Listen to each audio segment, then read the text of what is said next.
एकदा एक अधिकारी माझ्याकडे आला. तो सेल्स मॅनेजरमुळे फार वैतागला होता. या कंपनीत त्याला 10 वर्षात कोणतीही पदोन्नती मिळाली नव्हती. त्याने मला विक्रीचे आकडे दाखवले. ते पाहून हे स्पष्ट होत होते की त्याचा विक्रीचा आलेख इतरांपेक्षा उंच होता. पण त्याचा सेल्स मॅनेजर त्याला आवडत नसल्यामुळे त्याची पदोन्नती होत नव्हती, असे तो सांगत होता. त्याला अन्यायाची वागणूक दिली जात होती, असे त्याचे म्हणणे होते. परिषदेत त्याचा सेल्स मॅनेजर त्याची टिंगल उडवायचा आणि अनेकदा त्याच्याशी कठोरपणे वागत असे. सविस्तर चर्चा करून मी त्याला सांगितले की या सगळ्याचे मूळ कारण त्याच्या अंतर्मनात आहे. अधिकाऱ्याबाबत त्याच्या मनात जी धारणा होती, त्यानुसारच अधिकारी त्याच्याशी वागत होते. त्याच्या मनात सेल्स मॅनेजरबद्दल कडवट विचार भरलेले होते.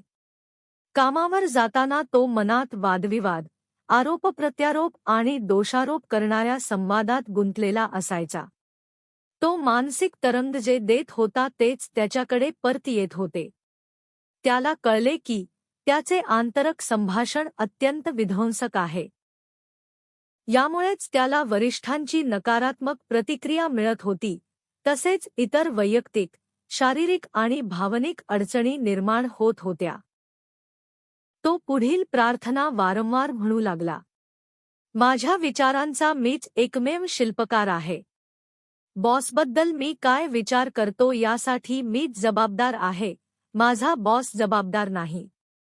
मी कोणालाही, कोणत्याही गोष्टीला मला अस्वस्थ किंवा विचलित करण्याचा अधिकार देत नाही. मी माझ्या बॉससाठी आरोग्य, यश, मन, शांती आणि सुख यांची कामना करतो. मला माहीत आहे की बॉसला सदैव मार्गदर्शन लाभत आहे. ही प्रार्थना तो मोठ्याने, सावकाश, शांतपणे म्हणायचा.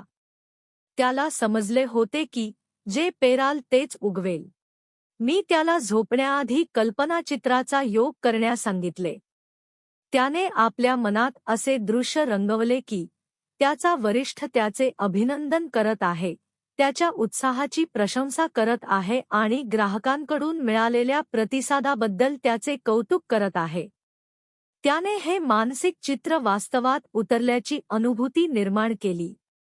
त्याने बॉसच्या हस्तांदोलनाचा स्पर्श अनुभवला, त्याचा आवाज ऐकला आणि त्याला हसताना पाहिले. त्याला शक्य तितक्या स्पष्टतेने हे मानसिक चित्र रंगवता आले.